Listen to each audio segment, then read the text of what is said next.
Bueno, pues buenas tardes a todos y todas. Como parte de la conmemoración del Día Internacional de la Mujer, tenemos hoy la plática El Día Internacional de la Mujer y la Niña en la Ciencia. Presentan la doctora Lilia Mesa Montes y la doctora Marta Patricia Castañeda Salgado. La doctora Mesa Montes es investigadora titular C del Instituto de Física Luis Rivera Terrazos de la Benemérita Universidad Autónoma de Puebla.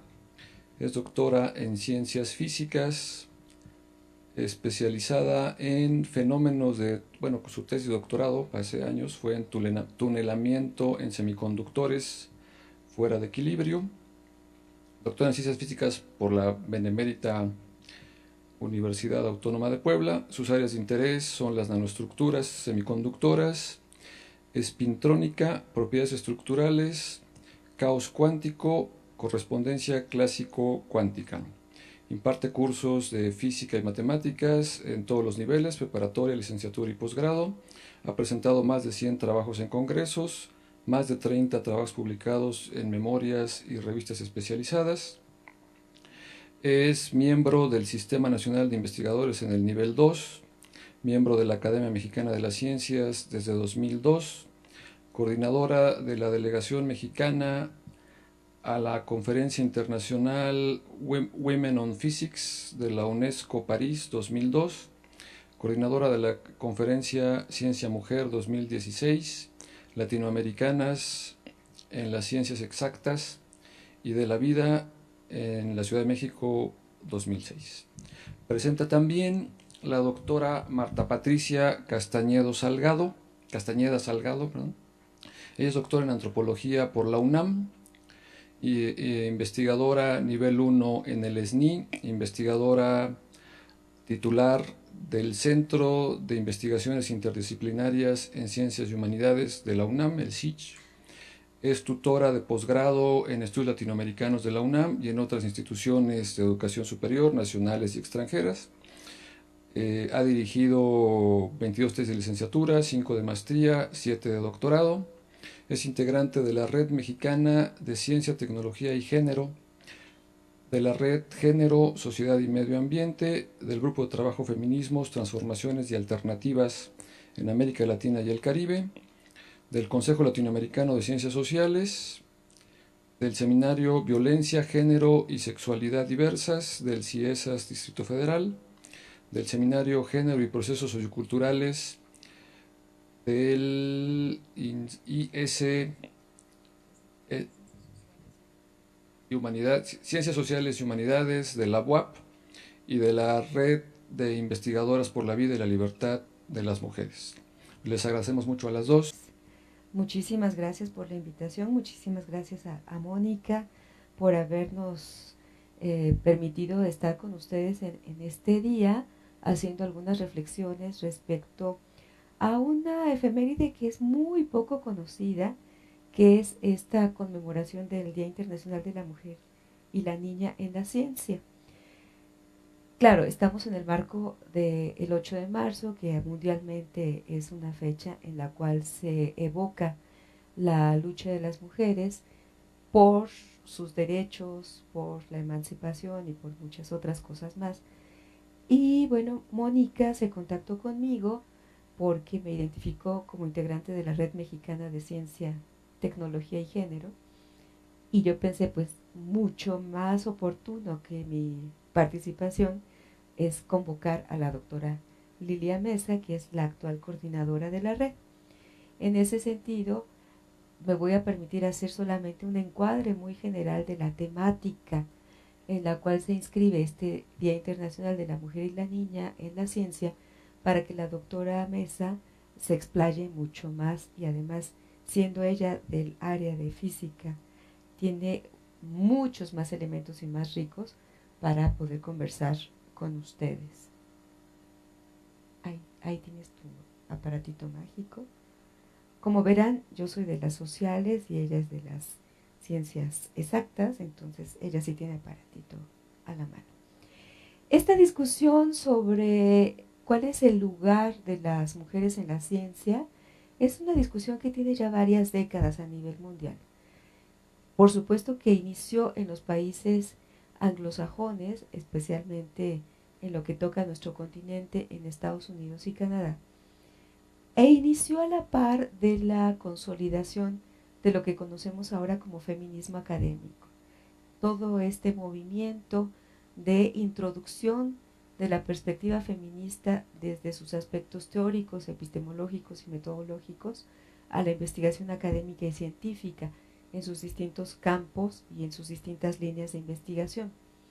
En un inicio se llamó Mujer y Ciencia, después se pluralizó el término para tener una mirada más abarcativa, reconociendo que no hay una sola forma de ser mujer, sino que habemos una diversidad de experiencias de mujeres, y se complejizó en la década de los 80 al introducir el concepto de género como el concepto explicativo de toda la construcción sociocultural y política de las condiciones que nos van conformando como mujeres y hombres en contextos históricos específicos, para discutir qué tanto el género de quien hace ciencia influye en las formas y estilos de hacerla, en los problemas que se eligen, en cómo se realizan los procedimientos, cómo se sistematizan los resultados y finalmente los resultados a los cuales se llega. Entonces versaré un poco sobre este contenido, que es el primer punto de los aspectos que vamos a desarrollar. Después hablaremos del Día Internacional de la Mujer y la Niña en la Ciencia, el grupo de trabajo Mujeres en la Física, para presentar por último el proyecto del ICSU. Como les decía, el feminismo académico se instala en las universidades desde finales de las décadas de los 60, pero con mucha más fuerza en la década de los 70. En el caso de la UNAM, tenemos ya una presencia importante de especialistas en esta área desde la década de los 70, sobre todo en las áreas sociales y de las humanidades, que van a empezar a discutir estos temas que tienen que ver con el lugar que ocupan las profesoras, las investigadoras en el ámbito de la UNAM. Grandes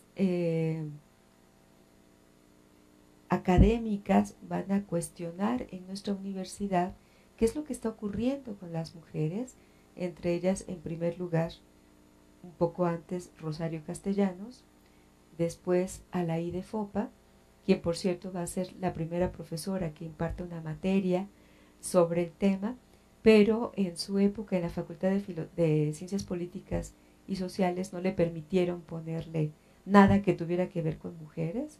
Entonces era una materia sobre problemas sociales y políticos de la sociedad mexicana, y como uno de los contenidos incluía la situación de las mujeres en el país y en el quehacer académico y científico. Y más tarde llegaría Graciela Hierro en la Facultad de Filosofía y Letras para impulsar de una manera ya mucho más sostenida, con grupos de trabajo de profesoras, etcétera, el impulso a esta perspectiva del feminismo académico en nuestra universidad.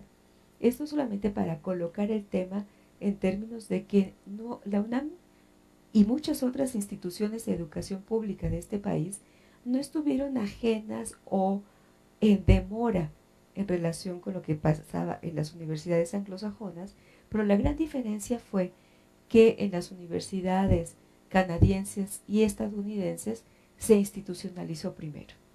En el caso de nuestras universidades el proceso ha sido mucho más lento, pero de que ha habido una confluencia, una articulación de estos esfuerzos en las distintas latitudes, ha estado presente. El feminismo académico hizo una pregunta central: ¿cuál es la presencia de las mujeres en la ciencia? Y se lo preguntó en el marco de las muchas preguntas que estaba planteando el feminismo en relación con las mujeres en los distintos campos de la vida social, en la educación, en la política, en la cultura, en la economía, en fin. Y de esta pregunta derivaron varias, pero solamente quisiera traer a colación estas tres que estas 4 preguntas, perdón, que resultaron cruciales para establecer todo un campo de investigación. La primera fue, ¿hay mujeres científicas?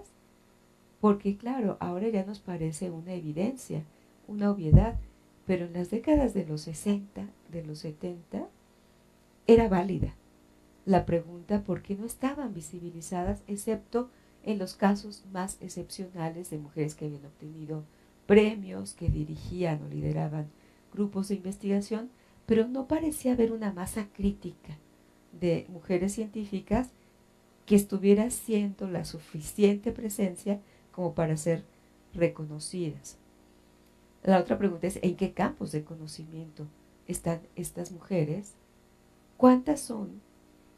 Y ante los distintos estudios que se hicieron en la época, la pregunta detonadora fue, ¿por qué tan pocas? Al hacer levantamientos estadísticos, cuantitativos, se puso en evidencia que las mujeres tenían una presencia mucho mayor en las áreas de las ciencias sociales que en las ciencias exactas o que en las ciencias de la vida incluso. Y entonces empezó la pregunta de por qué la incorporación ha sido diferencial. ¿Qué tienen los distintos campos de conocimiento que han propiciado una mayor o menor inserción de las mujeres? ¿Cuáles son los estilos de trabajo, los requisitos académicos, las exigencias de permanencia en los lugares de trabajo que han permitido o restringido la permanencia de las mujeres en esas áreas? Pero al final de cuentas, aun cuando hubiera más en unas áreas que en otras, seguían siendo muy pocas proporcionalmente en relación con los hombres. Y la pregunta de por qué tan pocas fue la que abrió en los hechos toda esta línea de investigación que se ha mantenido hasta la fecha para dar seguimiento, establecer series estadísticas, estudios sociodemográficos de cómo se van colocando y recolocando las mujeres en las distintas áreas de conocimiento, tanto desde la formación profesional hasta el ejercicio como científicas. Quisiera contarles una anécdota que quizás algunos de ustedes conozcan, quizás no, porque no es tan recurrente. A finales de los 60, el mundo estaba fascinado viendo la quema de brasieres de las mujeres en el marco de la liberación sexual, y era un hecho político muy importante que suscitó las más diversas respuestas. Pero muy poca gente sabe que en el MIT muchas de las egresadas hicieron una quema de sus títulos universitarios cuando revisaron que en sus currículas, en sus planes de estudio, en la literatura no estaban presentes las mujeres que habían hecho ciencias y se sintieron defraudadas. Sintieron que les habían quitado parte de la historia de sus disciplinas, que las habían tratado de manera excluyente y que la formación que habían recibido era parcial en ese sentido. Entonces, esa es una anécdota que ya vi que algunas no conocían, pero tiene que ver con toda esta reflexión del proceso de invisibilización que tuvieron las mujeres científicas por décadas y que las que se empezaron a preguntar dónde están, quisieron vindicar para poner sobre la mesa un hecho histórico que era la injusticia con la cual se les había tratado. Después empezaron a surgir muchos estudios, muchas biografías, mostrando que sí que había mujeres relevantes en las más distintas áreas, pero que por efectos de una orientación androcéntrica en la ciencia no se les había dado el reconocimiento, no se les trataba como titulares de los proyectos, etcétera, etcétera. Esto tiene que ver con los principales hallazgos de esta línea de investigación entre las décadas de los 70 y los 80.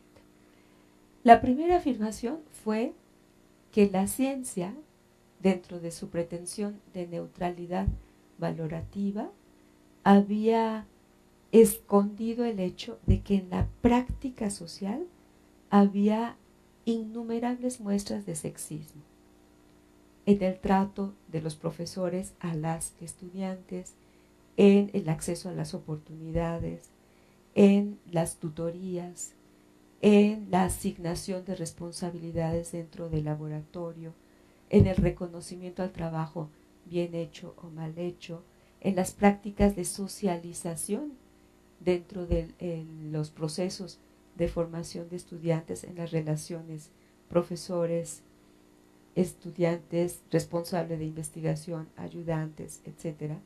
Y eso tenía que ver con lo que se llamó el sesgo o los sesgos de género.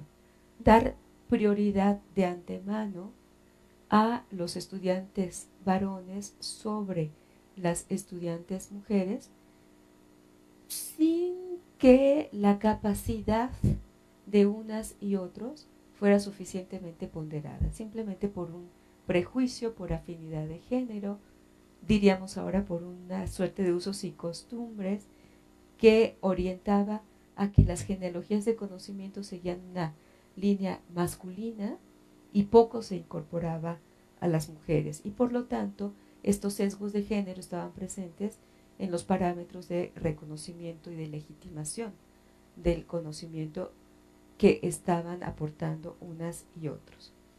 Y esto se vio en términos de una enorme paradoja entre la feminización creciente de la matrícula en prácticamente todas las áreas del conocimiento, excepto las ingenierías y las tecnologías, y la permanente masculinización del ejercicio profesional.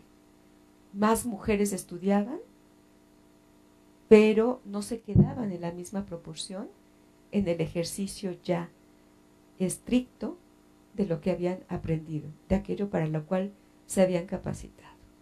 Y aquí se mostraba el enorme peso de la cultura de género, porque muchas mujeres o hacían lo que ahora llamamos los espacios o silencios curriculares, marcados por la conyugalidad y la maternidad, que les llevaban en muchos casos a alejarse temporalmente del ejercicio científico, o simple y sencillamente no encontraban lugar en donde incorporarse.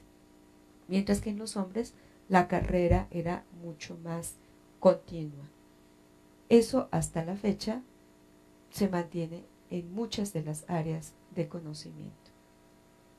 Esto trajo consigo, por supuesto, un conjunto de conocimientos, de cuestionamientos, desde la perspectiva epistemológica y metodológica, que dio lugar a dos grandes críticas.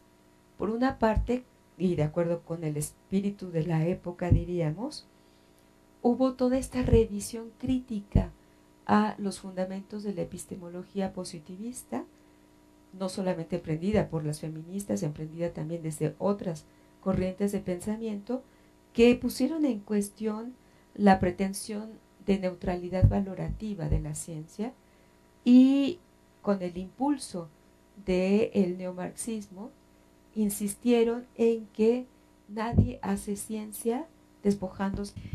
El androcentrismo implica, en pocas palabras, tomar a lo masculino como unidad de medida. No quiere decir que el androcentrismo esté encarnado exclusivamente en los hombres. Es una elaboración cultural que imbuye por condiciones de género a toda la cultura.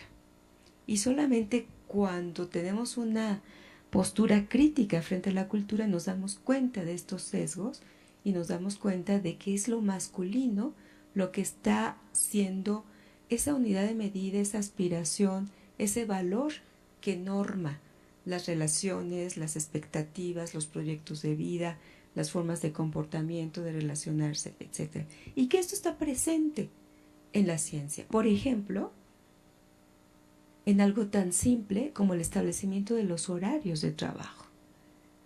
Los horarios están marcados por una aspiración a que quien entra en un laboratorio sale hasta que termine el experimento. No está pensando en que entra ahorita y sale a las 12 de la tarde a recoger niños y regresa a las 4 de la tarde después de haber dado de comer y sale otra vez a las 8 de la noche para acostar niños. Eso no existe en este panorama androcéntrico que está pensando para alguien que no cuida.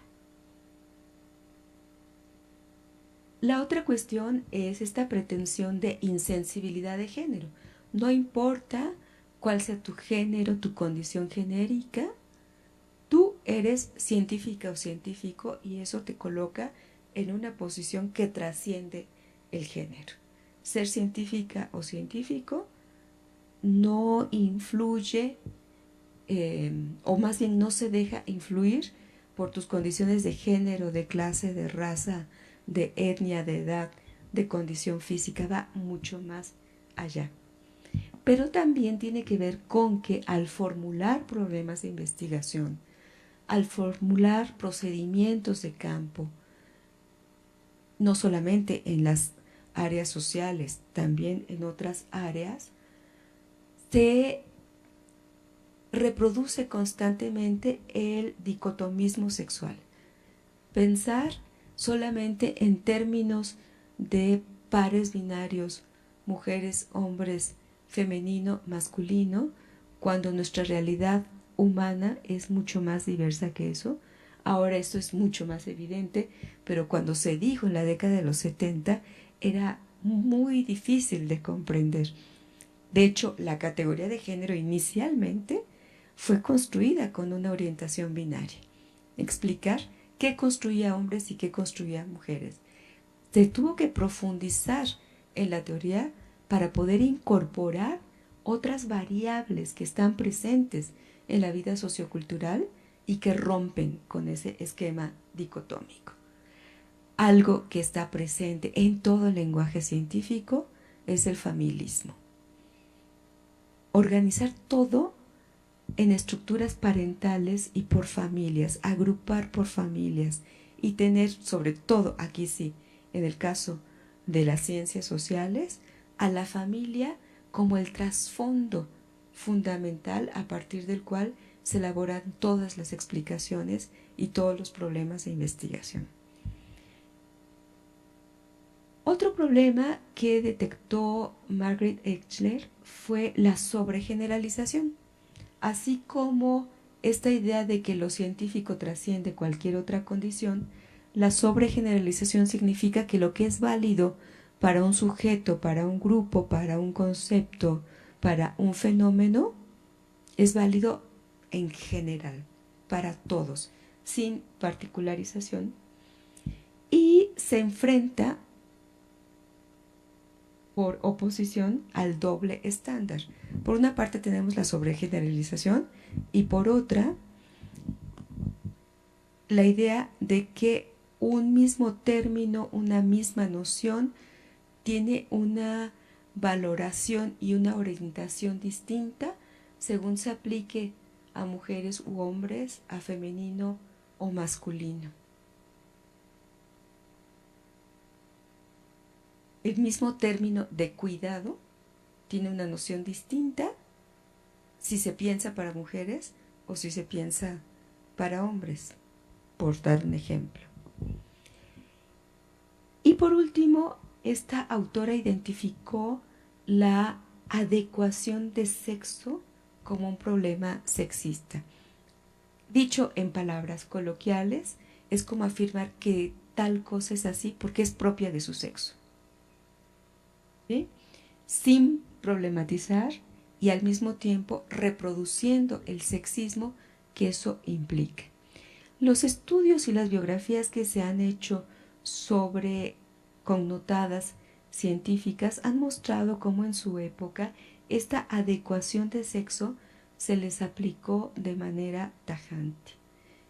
Por ejemplo, a aquellas investigadoras que trabajaban con observación de plantas e iban y hablaban con sus plantas y platicaban con ellas y demás, pues muchos colegas las criticaban y decían que eso no era científico, sino propio de su sexo, que solamente las mujeres platicaban con las plantas.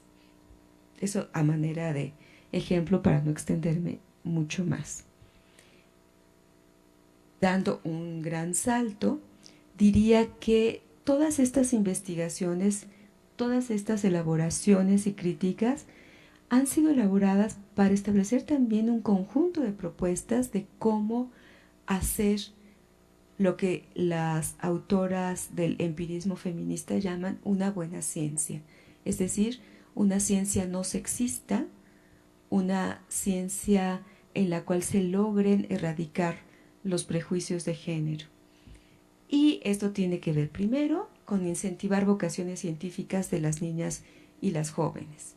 Ese es un gran tema del cual ya Lilia les va a platicar. Pero también innovar la enseñanza y la formación en investigación desde los primeros años de vida hasta los espacios universitarios. Dejar lugar a la creatividad fundamentada, a la creatividad sostenida por un conocimiento profundo respecto a las áreas temáticas y a las teorías que orientan esas áreas temáticas. Por supuesto que impulsar la investigación feminista, acentuando la formación en teoría, epistemología y metodología feminista, impulsar programas académicos sobre feminismo y perspectiva de género, y les diré también a manera de anécdota que las resistencias a esto son increíbles. En esta universidad hemos propuesto un programa integrado de maestría y doctorado en estudios feministas desde 2004 y estamos en 2017 y no se ha aprobado, cuando se han aprobado no sé cuántas maestrías y doctorados en el camino. Y por supuesto impulsar políticas de equidad e igualdad de género en las universidades e instituciones de investigación, porque cuando avanza la investigación feminista académica, avanza el conocimiento sobre la realidad, en la situación, en la condición, las relaciones y las posiciones de género. Y eso impacta muchísimo en conocer las condiciones de desigualdad y de violencia en las que se vive dentro de nuestras instituciones, y esas son situaciones que se tienen que erradicar. Voy a parar aquí para darle la palabra a Lilia, ya en temas mucho más focalizados a lo que se está haciendo en el área de la física. Bueno, buenas tardes a todos. Muchísimas gracias por la invitación, muchísimas gracias, Patti, por compartir y darme la oportunidad de contarles un poquito lo que hemos estado haciendo en física. Dentro de todo esto que Patti nos ha explicado, ¿no?, de esta corriente, consecuencias y acciones que se han impulsado. Para comenzar, quisiera simplemente mencionar los orígenes del Día Internacional de la Mujer y la Niña en la Ciencia, que para todas fue sorpresa, bueno, al menos también para cuando nos llegó el correo explicando que la ONU había promulgado este día, porque bueno, todos nos movíamos en el marco del Día Internacional de la Mujer. Sin embargo, pues fue muy interesante saber que se había establecido ya este día tan específico. Para comenzar, quiero disculparme porque algunas transparencias van a estar en inglés, otras van a estar también con no actualización de algunos datos, pero creo que nos pueden ayudar para comprender bueno, ver lo que estamos haciendo. Entonces, fue propuesta por la Academia Real bueno, no sé cómo se traduzca esto, pero es algo, una institución árabe, de origen árabe, que durante este foro, que tiene que ver con la salud de las mujeres y el desarrollo, aprueban establecer este día y lo conmemoran por primera vez en las oficinas de la ONU en 2016. Supongo que el día que queda 11 de febrero porque justamente ese día se estaba llevando a cabo esta reunión. Ya me contagió.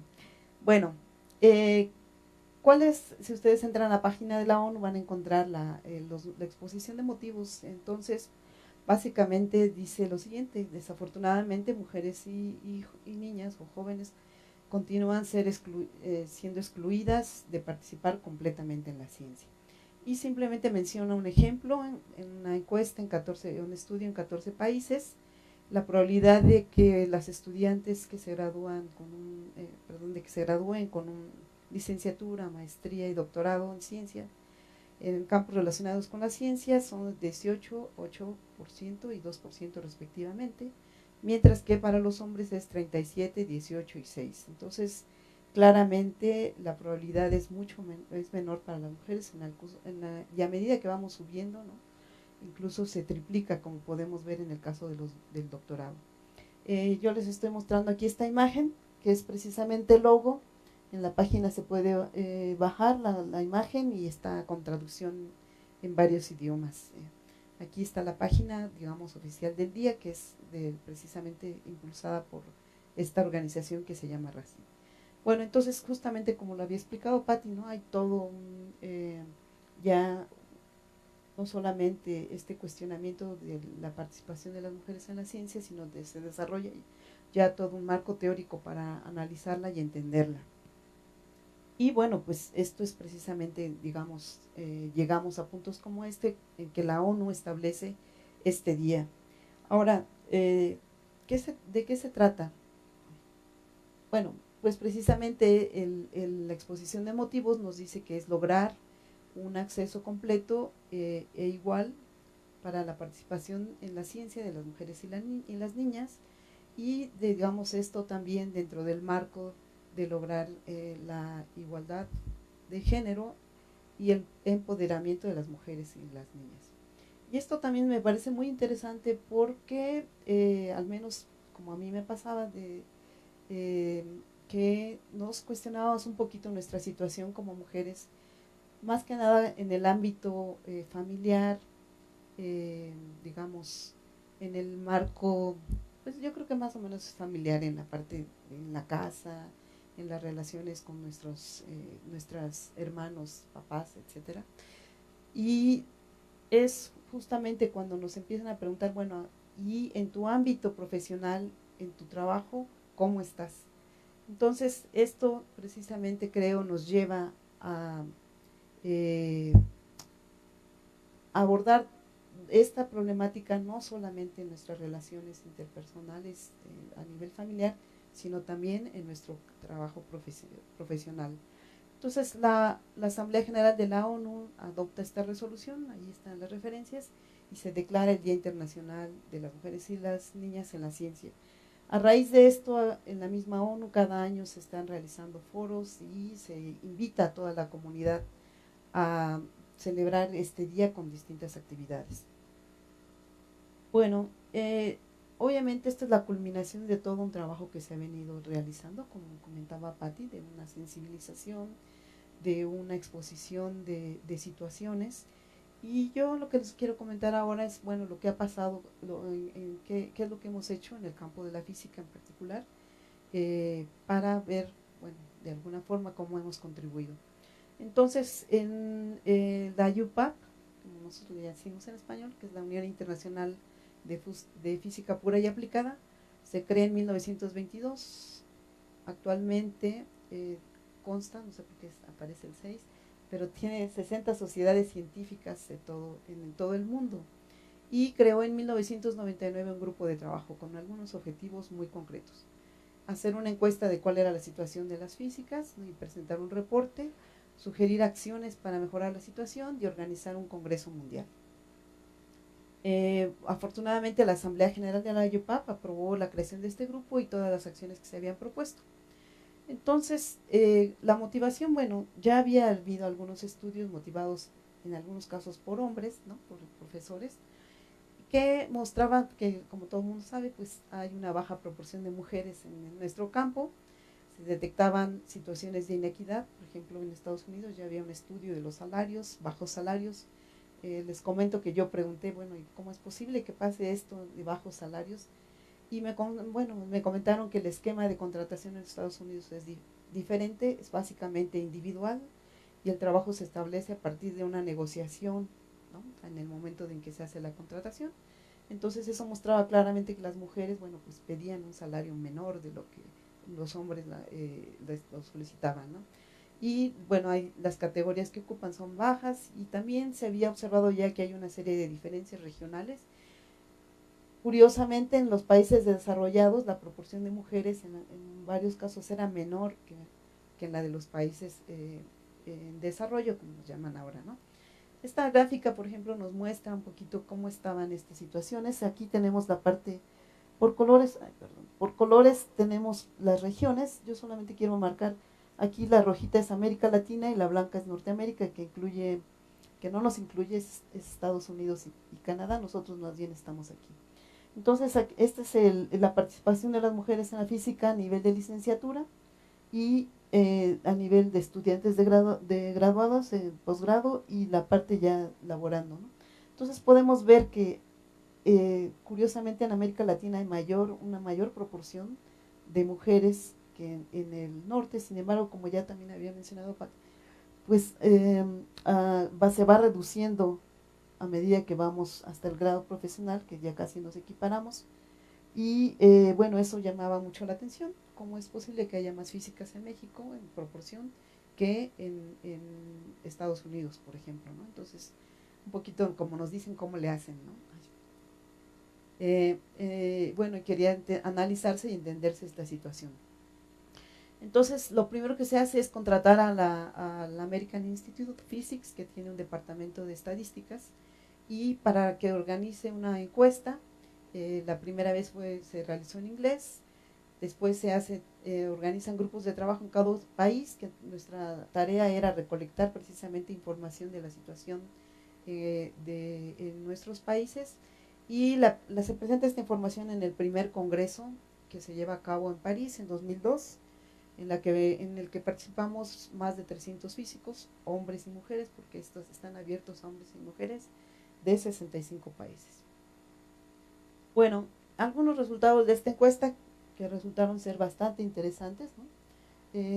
Participan más de 1000 mujeres de 50 países, el 58%, bueno, nos permite conocer algunos aspectos. Por ejemplo, la primera vez que piensa a estudiar física, pues es en la preparatoria, indicando que ese es un momento clave, ¿no? en el que se elige la carrera.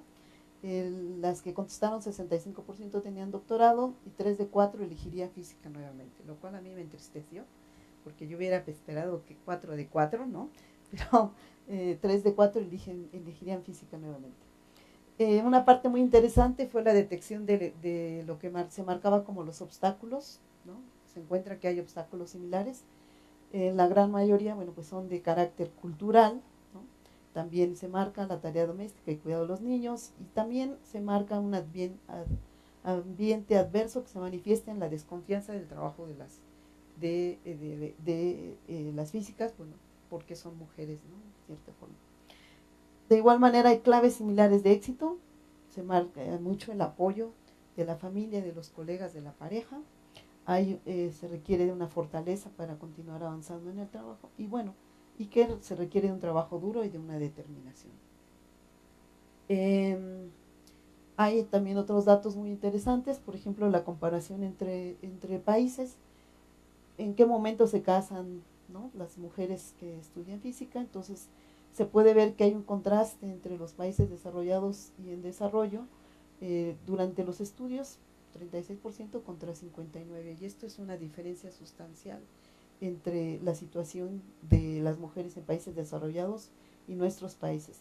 Después del grado, bueno, pues es un número menor, y el número de las que no nos casamos, pues me incluyo yo, es menor en los países en desarrollo. ¿En qué momento tienen su primer hijo, por ejemplo? Durante los estudios, pues en los países desarrollados vean que es un porcentaje muy bajo, mientras que en nuestros países es 40%. Después del grado, pues más o menos lo mismo, y sin niños es más alto en los países en desarrollo que en los países, en los países desarrollados que en los países de desarrollo. O sea, sí existe una diferencia, y eso también marca una diferencia en cómo vamos a abordar la situación en nuestros países. Aquí son fotos de alguna de los momentos de la reunión. Como resultado de esta reunión, de esta primera reunión, se formulan una serie de resolutivos, recomendaciones a las agencias, instituciones, centros de investigación, a la industria, porque si bien nosotros no tenemos un impacto muy grande en la industria, en otros países sí. Y bueno, aquí simplemente viene una enumeración de algunos de ellos, es una lista un poco larga, se puede consultar en la página de UPAP. Cada vez que hay un congreso, hay una serie de resolutivos. Pues aquí están algunas nada más: incluir más mujeres en el liderazgo, proporcionar mismas oportunidades para mujeres, hombres, crear un ambiente amigable con la familia, con guarderías, horarios flexibles. Y es muy interesante, por ejemplo, yo recuerdo para mí cuando enterarme que en Japón hasta muy recientemente tienen guarderías, eh, eso también es muy, bueno, precisamente explica un poco el bajo nivel de mujeres en esta ciencia. Bueno, incluir mujeres en la gobernanza de universidades, promover la equidad de género en las contrataciones, promociones y apoyo financiero, crear grupos de trabajo en las sociedades científicas, recabar datos, desarrollar programas e impulsar una fuerte enseñanza de la física en todos los niveles y apoyar la investigación. Entonces, todos estos son, como ustedes ven, resolutivos muy generales que nosotros como grupo de trabajo tenemos que aterrizar en cada uno de nuestros países. Bueno, porque luego me preguntan, bueno, ¿y qué hacen en estos congresos? Bueno, pues en estos congresos hay sesiones plenarias, se invita a investigadoras que nos hablen de sus trabajos de investigación, sus experiencias de vida. Tenemos presentaciones de pósters por los grupos de trabajo, o sea, tenemos que presentar cada vez que se realiza un avance, bueno, un reporte de nuestras actividades, de cómo ha avanzado la situación de las mujeres, y también tenemos grupos de discusión. Anteriormente se realizaban algunos talleres, pero debido a las diferencias regionales, esos pues ya se eliminaron prácticamente y finalmente tenemos una asamblea general. Estos congresos son muy importantes porque se han convertido en nuestro principal foro para discutir distintas iniciativas.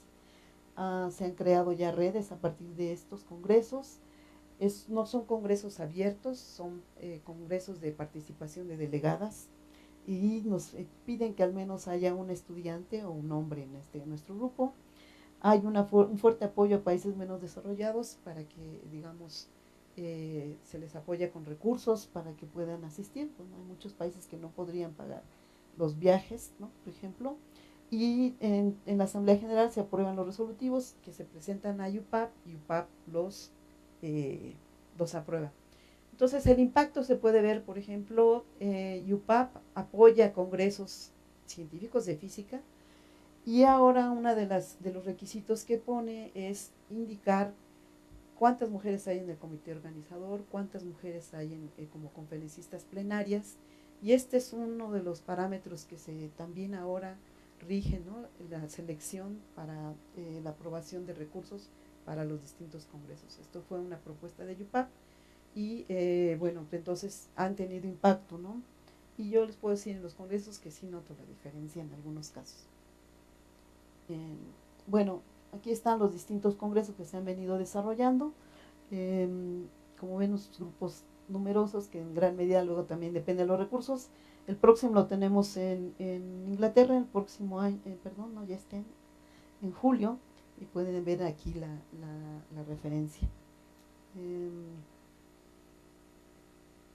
De los pósters tenemos todos memorias en extenso, que son publicados también por la Sociedad Americana de Física.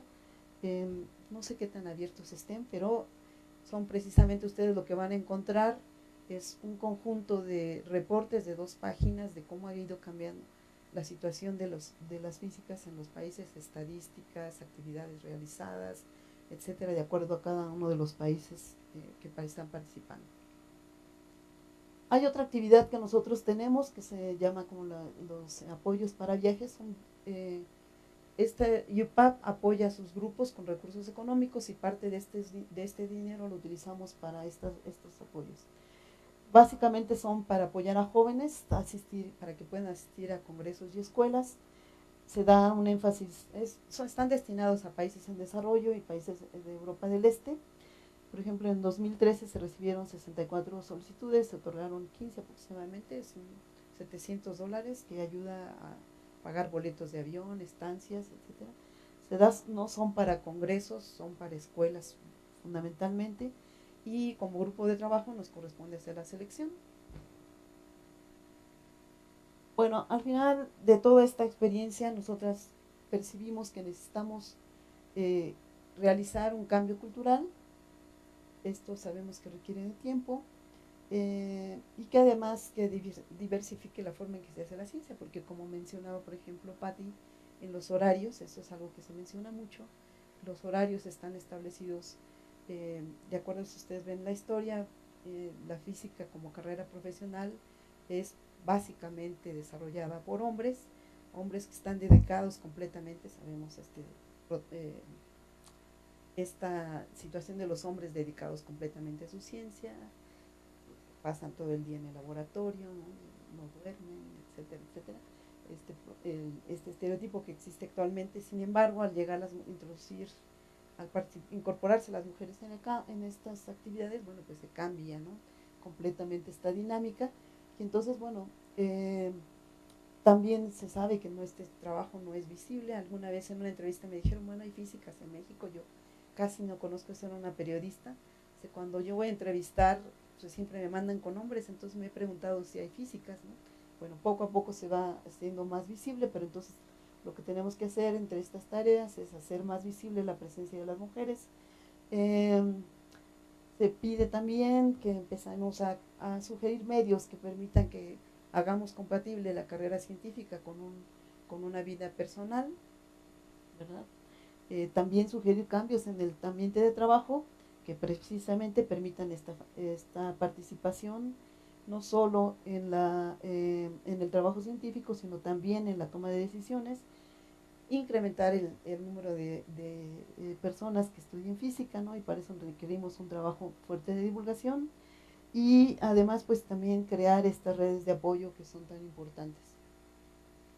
Bueno, es importante mencionar, porque eso también me cuestionan mis colegas, no solo hombres, sino también mujeres, que por qué solamente a las mujeres. Entonces es muy importante mencionar que este trabajo que se realiza no solo mejora las condiciones de las mujeres, digamos, al incorporar más mujeres en nuestras áreas, pues estamos impulsando nuestra área, ¿no? Y muchas de estas acciones van a mejorar nuestras condiciones, no solo las condiciones de los hombres, sino de las mujeres y también de los hombres.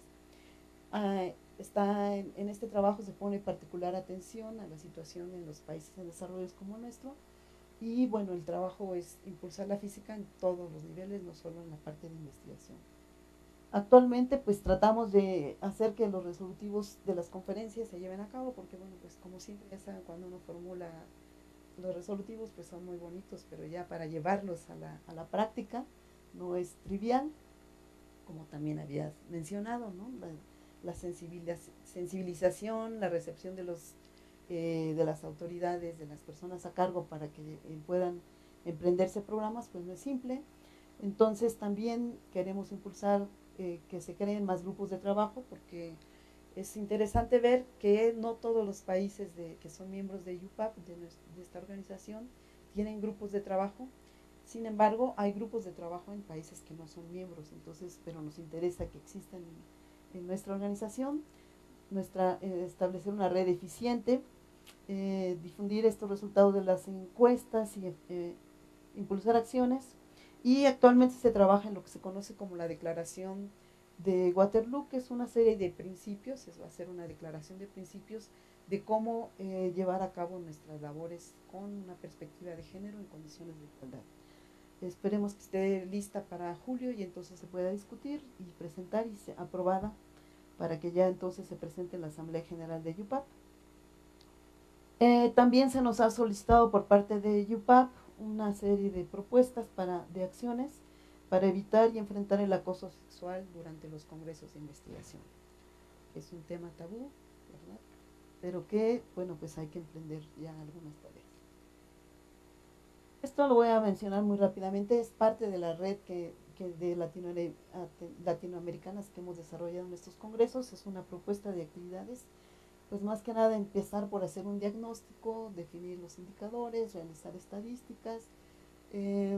Esto nos ha llevado, como ustedes ven, a unir nuestros esfuerzos con investigadoras del área de sociales, porque en un principio, bueno, pues recolectábamos datos estadísticas y ahora cómo los interpretamos, cómo los manejamos, ya está, bueno, somos 10%, somos 2% y ahora qué hacemos.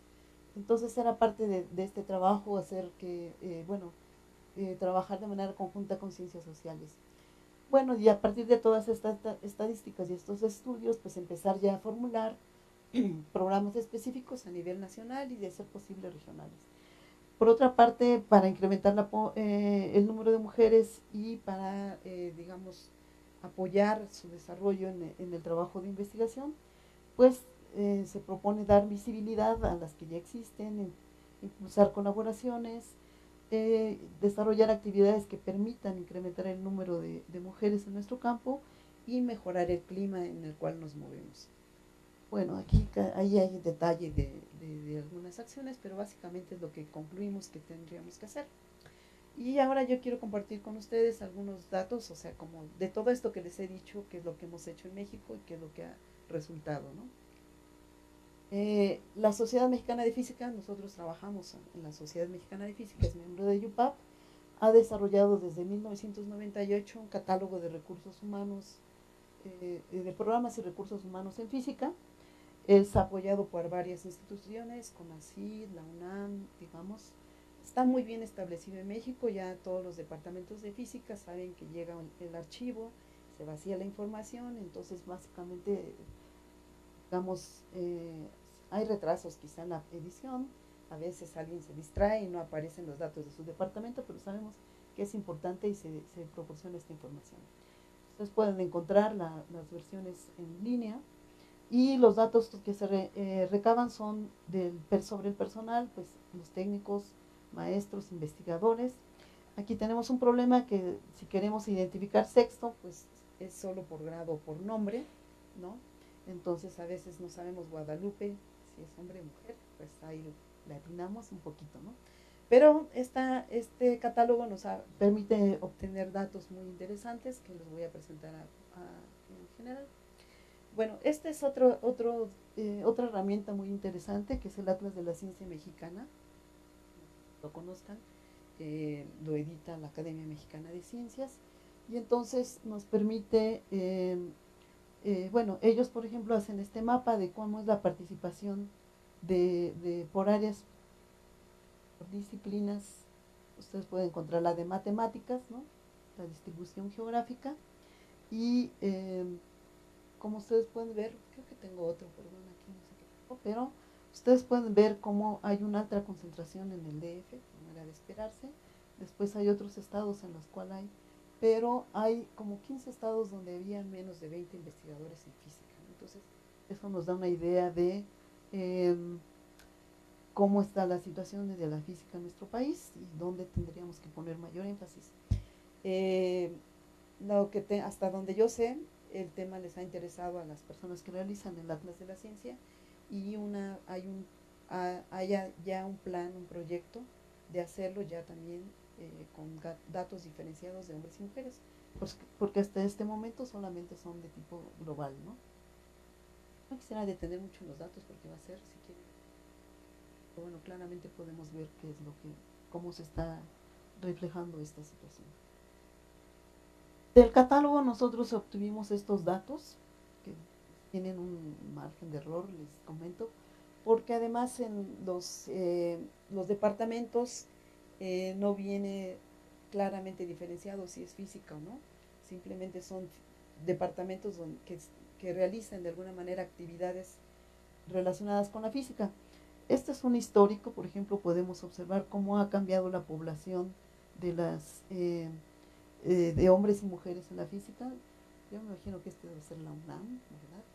Pero de físicos que hay en la UNAM, rosita mujeres, el verdecito es hombres, y podemos ver cómo va avanzando la población. No me quiero detener. Lo que sí podemos ver es cómo se incrementa el número de mujeres. No todas son físicas. Por ejemplo, el ININ tiene una cantidad muy grande de ingenieras, por ejemplo. Es difícil diferenciarla acá. Bueno, un dato muy interesante que encontramos aquí en aquel momento es que aproximadamente 25% de las instituciones que aparecen allí cuentan con ninguna o una sola mujer. Y algunas instituciones es sistemático, ¿no? Llevan años y años con... Ya se los he dicho, a ver qué pasa por ahí, no les caemos bien. ¿Qué es lo que pasa? Que ¿por qué no contratan más mujeres? Y bueno, y ya me han dicho, sí, ya vamos a contratar. Entonces, pero podemos ver aquí, por ejemplo, esta que es el incremento de mujeres, pues es realmente lento, ¿no? Podemos ver. Bueno, y en términos términos generales, del orden del 10% de las mujeres que aparecen en el catálogo, perdón, del orden del porcentaje, sí, son mujeres. Entonces, pues es un bajo porcentaje realmente, comparado con países como Argentina, tiene del orden del 30%, ¿no? Entonces, realmente para contrastar.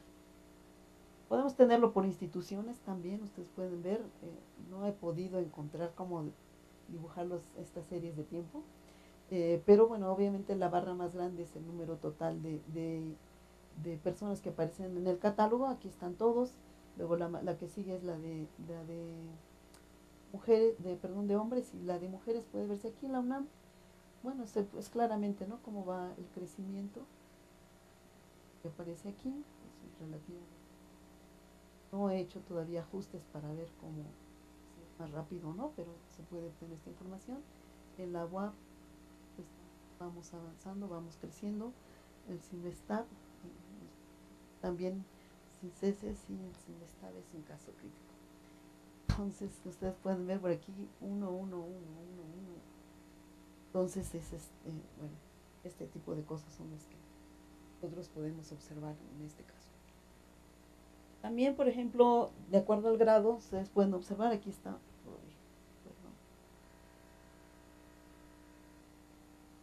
podemos observar las barritas, estas son personas con doctorado, bueno, mujeres con doctorado, luego con maestría, luego con licenciatura. Obviamente aquí el número de mujeres con doctorado se ha incrementado por la política de contratación, porque se ha incrementado también el número de mujeres.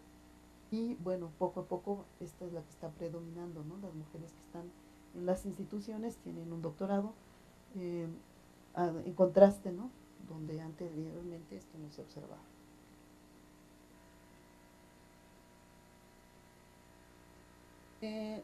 Estos son resultados de la encuesta.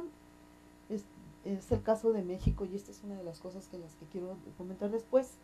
De las encuestas, digamos, se contrata al American Institute of Physics y se les pide hacer un estudio regional. Yo tuve la fortuna de que me pasaran los datos de México, esos no los trabajan, por países no los trabajan, y entonces pues aquí se los voy a compartir.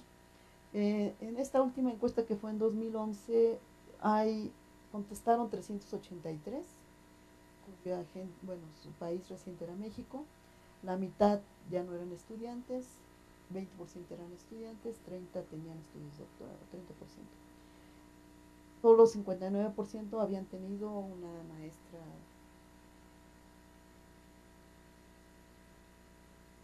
Bueno, a ver. Y aquí empiezan los contrastes. Los hombres con mayor probabilidad habían hecho un postdoctorado que las mujeres, ¿no? Lo más probables es las mujeres con mayor probabilidad han recibido solo una oferta de trabajo, o sea, los hombres reciben más. Los hombres tienen mayor probabilidad de hablar, menos, de sus vidas personales con sus compañeros de trabajo, ¿sí? Entonces, este es del tipo, solo para tener una idea, es una serie de preguntas muy larga, ¿no? Pero bueno, aquí solamente escogí algunas. Las mujeres reportan con mayor frecuencia que su carrera cambió debido a decisiones de su vida personal, ¿no?, que incluye decisiones de si se casan o tienen hijos. También son menos probables de casarse o tener hijos que los hombres, y las que han tenido hijos reportan que ha sido una interrupción en sus carreras, ¿no?, y es más probable en ellas que en los hombres. Acabo de leer un artículo que dice que todos estos son datos, son mentiras, referencias. Entonces, bueno, tengo ganas de mandarle estos datos a la persona que lo escribió. Bueno, estas también son datos de esta entrevista, ¿no? Hay sobre el trabajo en la casa, si yo hago la mayoría, por ejemplo, vean entre la contraste entre hombres y mujeres. La pareja lo hace por parte, otro miembro de la familia, se comparte igualmente, ¿no?, o se cuenta con trabajo doméstico. Bueno, estos son aspectos de la vida personal. Aquí hay una pregunta que dice: ¿has participado en lo siguiente? Si el 60%, el porcentaje de respuesta sí, haber dado una plática en una conferencia como invitado, pues las mujeres 63%, mientras los hombres 82%, ¿no? A participar en un congreso fuera del país, vean que es mucho mayor el porcentaje de hombres. Si han dirigido investigación en el extranjero, mucho más alto el porcentaje de hombres. Si pertenecen a comités, en agencias que dan recursos, pues mucho más alto es la participación de hombres. Y si han jurados de tesis, pues también mucho más alto el porcentaje de hombres que de mujeres. O sea, este contraste nos muestra, ¿no?, la diferenciación de la participación de las mujeres. O sea que, y también es muy importante porque había otro, por ejemplo, en Estados Unidos había un mito de que las mujeres no participaban en la dirección, en altos cargos. American Institute of Physics hizo un estudio y dijo, no, están equivocadas, si hay, proporcionalmente están participando, entonces eso que están diciendo no es cierto. Entonces sí es importante basarse, ¿no?, en estas estadísticas para poder fundamentar y sobre todo también para poder formular programas si es el caso necesario. Bueno, ¿qué hemos hecho nosotros ya, digamos, aterrizando en la Sociedad Mexicana de Física? Pues creamos nuestro grupo de trabajo en el 2002. Ya afortunadamente parece que se institucionaliza el realizar una reunión nacional en cada Congreso Nacional. Organizamos también un congreso en 2006. Nuestro grupo, bueno, ustedes no sé si han oído hablar del congreso que organiza el CIO, Participación de la Mujer en la Ciencia. También hemos hecho ya una mesa redonda en un congreso nacional, 2013, para hablar sobre este tema. Venimos realizando unos talleres para jóvenes científicas de 2014 hasta la fecha, realizados por CONACYT. Tenemos una página en Facebook, promovemos debates, también encuestas. Bueno, esto ya no se hace mucho, pero se hizo un concurso de fotografía, ciencia y maternidad, y se empezó a trabajar sobre un permiso por paternidad y maternidad para becarias de CONACYT, que alguna vez alguien me dijo, no, pues sí, pueden darse de baja cuando tengan, pues ya pueden darse de alta nuevamente para ir recibiendo su beca. Sin embargo, como acaban de mostrar las estadísticas, es justamente esa etapa donde las mujeres deciden tener hijos, ¿no? Algo, digamos, biológico, por la edad biológica, y entonces, bueno, van a tener un hijo, pero sin beca, ¿no? Y entre paréntesis, pues esto también se ha aprobado ya en Chile, en Argentina, Brasil, el que puedan tener una beca, puedan conservar su beca durante la maternidad. Bueno, quiero comentarles sobre esta propuesta de ICSU. No sé, bueno, aquí está qué es lo que es ICSU. Es el Consejo Internacional para la Ciencia. Es una organización no gubernamental, ¿no? Lo que agrupa son justamente organizaciones como UPAP, organizaciones de organizaciones científicas. Tiene 122 miembros de 142 países. Bueno, y otros, por ejemplo, también aquí hay organismos, digamos, como CONACYT, academias de ciencias, etc. Su misión es fortalecer la ciencia internacional para el beneficio de la sociedad. Se enfoca a 3 áreas: la colaboración internacional en investigación, la ciencia para una política y la universalidad de la ciencia. Entonces su página aquí está, es icsu.org. Entonces esta es la que agrupa a los consejos o a las uniones de física, de científicas. ¿Qué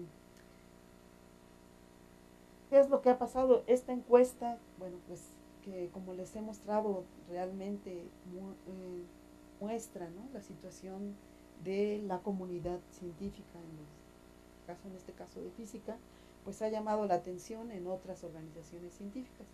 Y entonces lo que se decidió fue extenderla a otros campos, y se presentó como el proyecto que lleva este título, ¿no?, una aproximación global a la brecha de género en matemáticas y ciencias sociales, cómo medirla, cómo reducirla. Entonces aquí pueden ver todos los organismos que están involucrados, pues a ustedes les concierne matemática internacional. De hecho, aquí está con negritas porque la presentó como organización líder esta unión internacional. Ellos van a conducir la investigación y nosotros, digamos, por ejemplo, química, física, astronomía, somos asociados, también está biología. Y entonces, bueno, pues, la apoyó UNESCO, algunas otras organizaciones, la organización regional aquí de América Latina, y bueno, estábamos a la espera de ciencias sociales. A ver qué contestar. Bueno, aquí están los objetivos, ¿no? Precisamente es proporcionar evidencia a través de esta encuesta y de un estudio de patrones de publicación, que este es un estudio que ya venía haciendo en matemáticas, ¿no? Pero justamente lo que se trata es de compartir estas experiencias, y en física se hacía la encuesta y en matemáticas se hacía el estudio de los patrones de publicación. Bueno, ahora se quiere extender a otras disciplinas, y para obtener estos datos que sean confiables y que puedan orientar acciones futuras, colaborar con científicos sociales para trabajar en ciencia y género, obteniendo estos contrastes y digamos similaridades de otra vez a nivel regional, cultural, entre países menos desarrollados y además ahora comparar entre disciplinas, ¿no? Y también una parte muy importante es el desarrollo de materiales que permitan motivar a jóvenes para que trabajen en las áreas científicas. Y una cosa que a mí me gustó mucho es que no solamente se van a hacer materiales para jóvenes, sino para los padres de los jóvenes, porque justamente a veces los padres, el desconocimiento de las carreras los hace, bueno, cuestionan el por qué un hijo quiere trabajar en ciencia, y entonces, bueno, pues también mostrarle a los padres que esta es una carrera, es una opción profesional, ¿no? Sobre los salarios, a ver qué tal nos va. Entonces, bueno, también para los maestros, porque eso también es muy importante. Y después también generar una serie de políticas y acciones que puedan reducir este gap en el género. ¿En qué?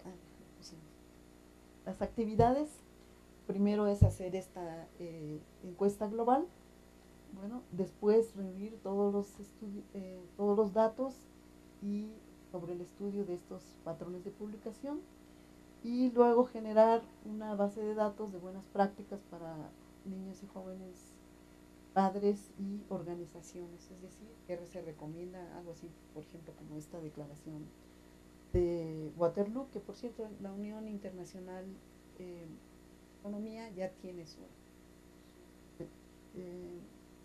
declaración de buenas prácticas. Bueno, yo con esto termino. Comentar que, bueno, en este camino, en todo este trabajo, pues como ustedes ven, nos hemos reunido ya físicas, matemáticas, psicólogas, investigadores de ciencias sociales, y estamos ahora participando en la Red Mexicana de Ciencia de Género, apoyando en las distintas actividades, en la parte de estudios, en la parte de las acciones, talleres, publicaciones. Gran placer para mí trabajar con mis colegas de ciencias sociales, romper esas barreras que siempre hemos estado creando a veces de los distintos, y no podemos trabajar juntos y hacer muchas cosas muy interesantes, aprender también otros, ¿no? Yo creo que ahora lo que nuestro grupo de trabajo que asistió, no están todas, nuestro grupo de trabajo en la última reunión en San Cristóbal de las Casas, y pues está abierto a que todos aquellos quienes quieran unirse a trabajar en toda esta serie de actividades. Bueno, muchas gracias.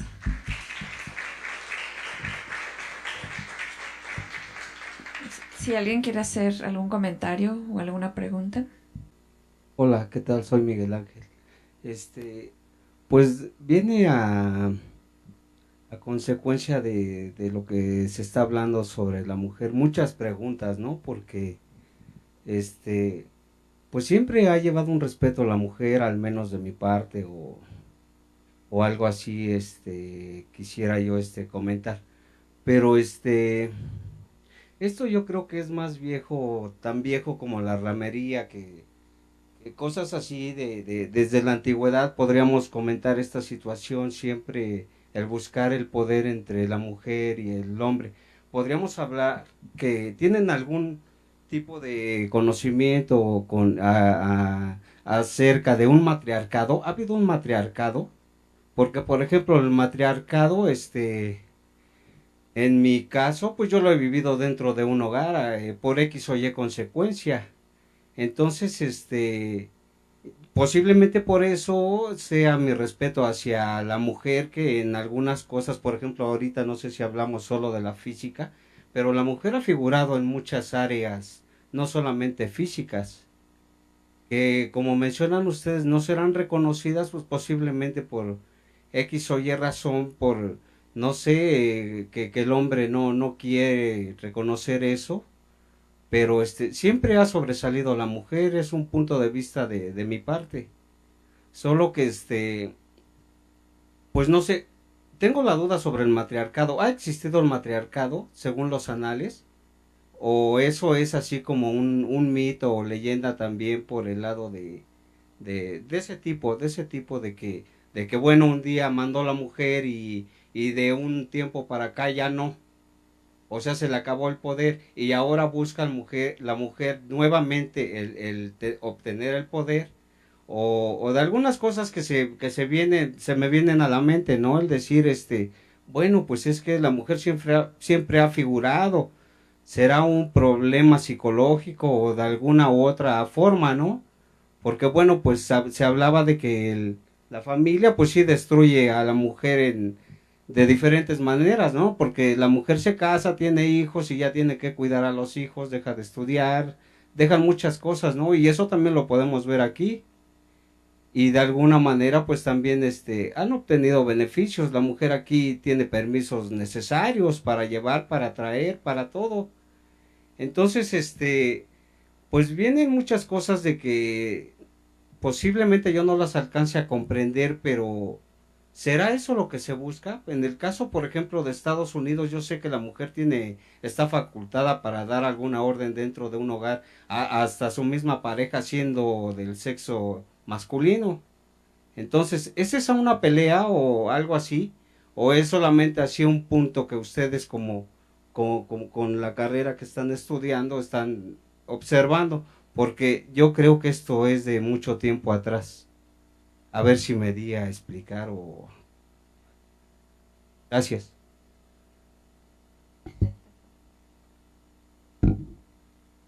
Fíjate que recurrentemente surge esa pregunta porque hay una confusión ideológica en relación con que el matriarcado pudiera ser como una compensación simbólica al patriarcado.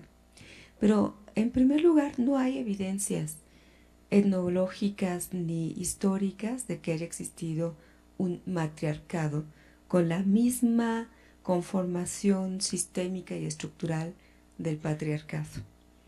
El patriarcado es una forma de organización social en donde la autoridad y el poder está concentrada en lo masculino, en todas las expresiones, instituciones y formas de relación. Lo que sí está documentado es que han existido y aún a la fecha existen lo que llamamos en antropología sociedades matrilineales, es decir, sociedades en las cuales los principales vínculos de los integrantes del grupo se definen a través de la línea materna. Pero esas formas de organización social no son equivalentes a las formas de gobierno, de poder y de autoridad del patriarcado. Entonces, no son lo mismo, no son equivalentes, e insisto, no hay pruebas de que hayan existido sociedades matriarcales. Más que un mito, el matriarcado es una hipótesis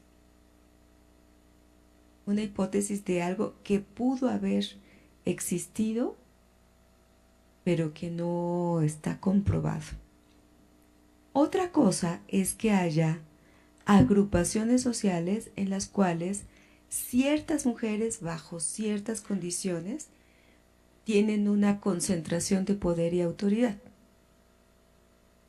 Pero eso no es un sistema o una forma de organización política generalizada.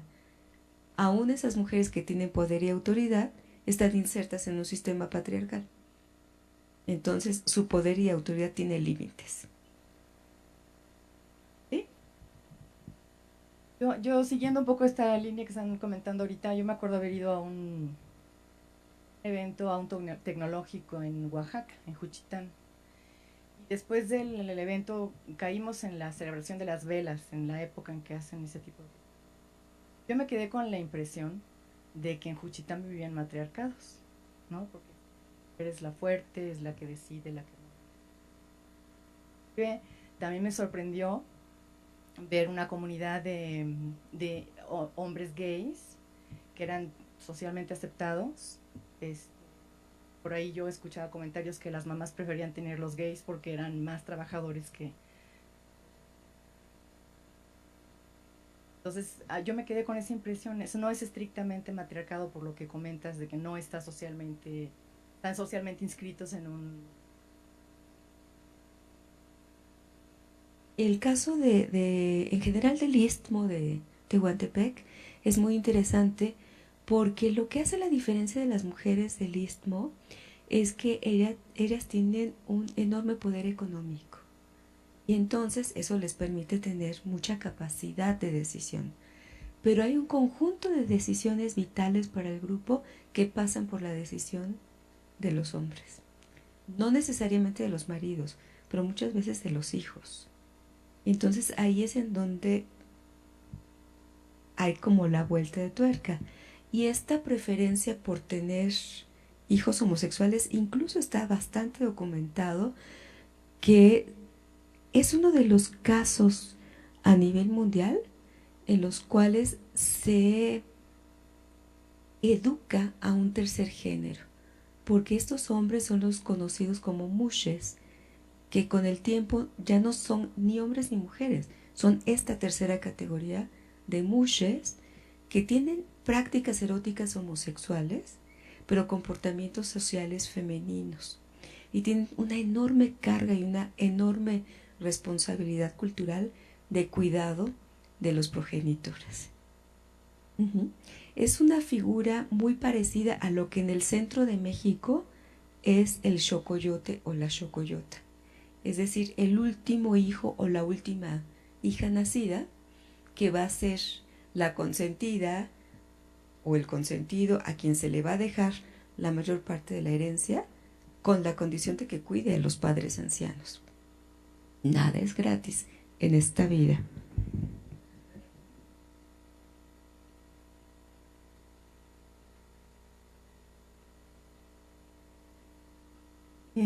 Bueno, mi nombre es Julia y quiero agradecer en primera la plática. Y justo en la mañana es en relación a las niñas.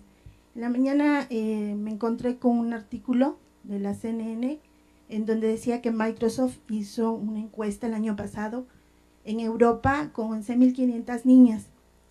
La encuesta se dirigía ¿por qué las niñas pierden el interés en la ciencia, en estudiar, o conocer, o involucrarse con la ciencia?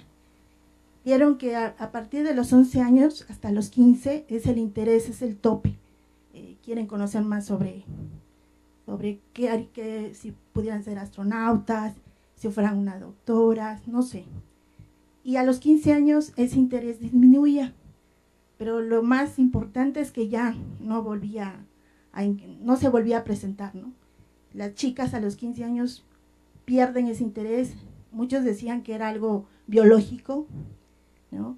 Que comienzan las neuronas las hormonas en lugar de las neuronas. Pero sacaron 3 conclusiones que se me hicieron muy importantes y que pues yo creo que sí tiene mucho que ver. Una era la cuestión cultural, donde ellas viven, las figuras que tienen. Muchas veces las chicas de esa edad, pues las mamás están viendo las telenovelas, sus imágenes a seguir son los 15 años que quieren ya, que la misma familia los envuelve. Ya vienen tus 15 años, en lugar de preparar unas fiestas de un año, que se tardan y se gastan todo, pues involucrarse en otras cosas, ¿no? Y mucho tiene que ver, pues, la familia y el ambiente en donde ellas viven. 2, era llevarlas, ubicarlas en cuestiones prácticas, museos, presentaciones.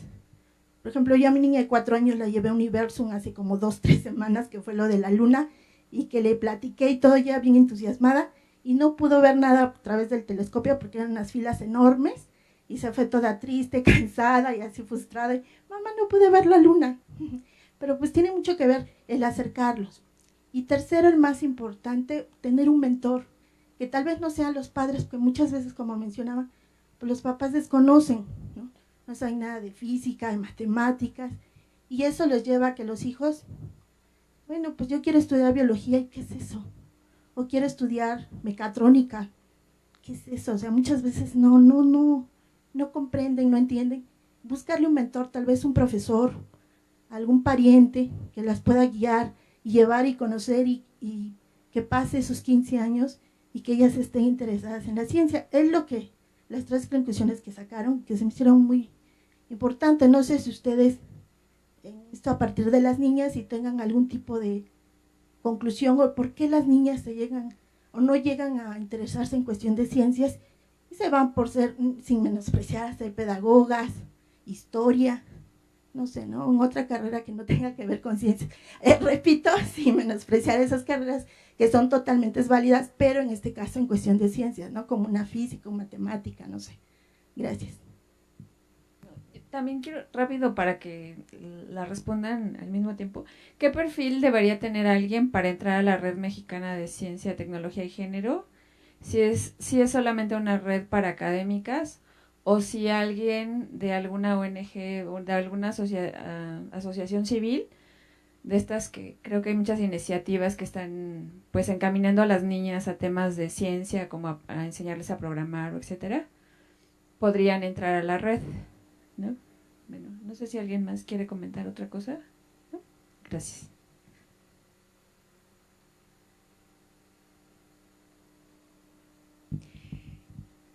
Diré solamente algunas cosas rápidas sobre tu inquietud, y es que todas esas cosas que les mencioné de los sesgos androcéntricos, sexistas, etcétera, se expresan en la realidad en lo que tú has comentado. Primero, en un imaginario de que la ciencia es dificilísima y está destinada solamente a las personas excepcionales. Excepcionales en algún sentido, porque son muy inteligentes, porque son muy disciplinadas, porque son muy interesadas, tienen algo en particular, pero también tiene que ver con una jerarquización interna del conocimiento que hace esa distinción tajante entre la ciencia, las ciencias con unas denominaciones que cambian a cada rato entre las exactas, las naturales, las sociales y las humanidades, que muchas veces desconocen la propia dinámica del conocimiento científico. Pondré como ejemplo a la antropología, que ha tenido un debate de décadas respecto a qué carambas es, si es una humanidad o una ciencia, y entonces se ha llegado a la sabia conclusión de que es ambas, de que no tiene por qué ser estrictamente una u otra. Y en el SNI se ha logrado que podamos estar incorporadas tanto al área de humanidades como al área de ciencias sociales, porque depende muchísimo de tu especialidad dentro de la disciplina y del tipo de investigación que haces. Entonces, lo digo solamente como un ejemplo porque hay un conjunto de prejuicios científicos que permean al sentido común, a las mentalidades, y desde ahí van orientando mucho la creación o no de las vocaciones científicas de niñas y niños. Está muy documentado cómo desde la educación primaria se favorece de manera diferencial el desarrollo de las habilidades matemáticas, por ejemplo, en niñas y niños. Y eso está estudiadísimo. Las colegas de la UPN han hecho estudios muy interesantes de cómo por sesgos de género se da prioridad a los niños para que desarrollen el pensamiento matemático. ¿Por qué? Por un mero sesgo de género, porque las niñas tienen la misma capacidad para desarrollar ese pensamiento.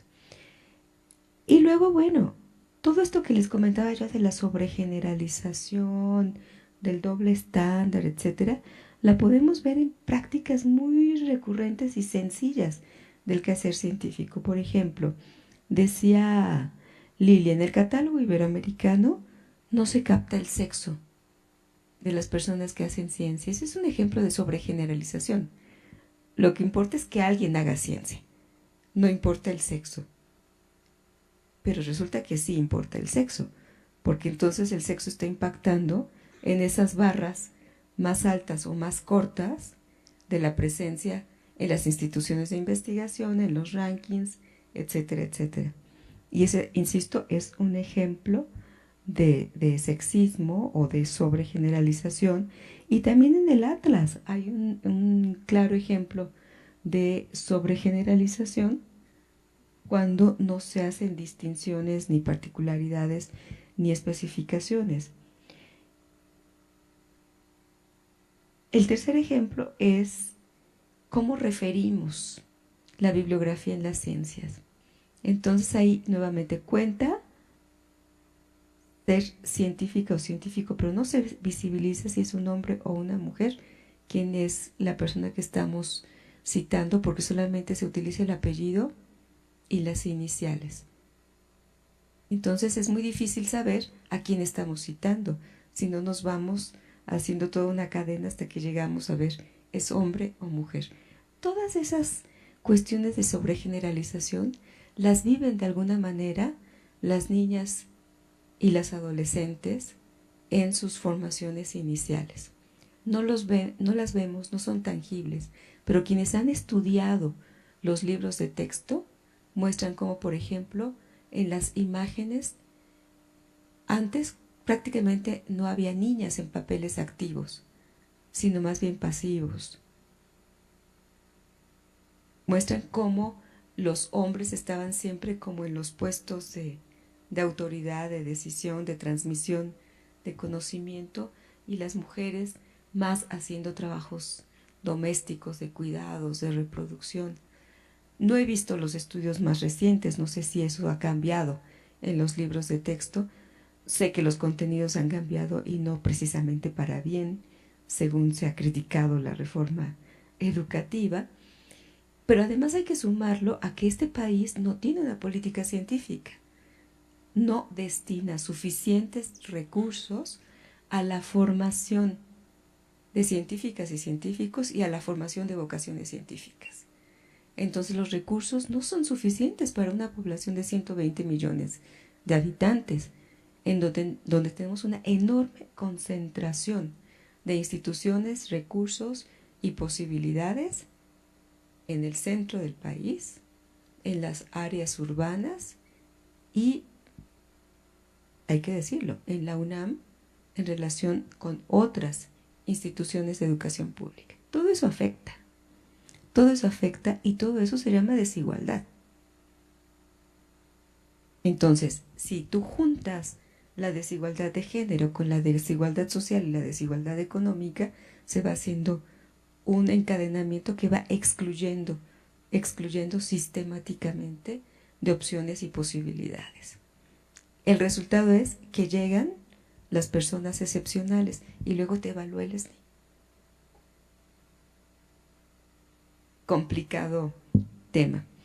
Nada más decir muy de pasada, como me encanta la cultura pop, esto de los Óscares fue fabuloso. Bueno, todo esto alrededor de las películas que llegaron a ser nominadas, porque una de las películas fue Hidden Figures, ¿no? Esto que tradujeron como Talentos Ocultos, sobre la historia de las mujeres negras en la NASA.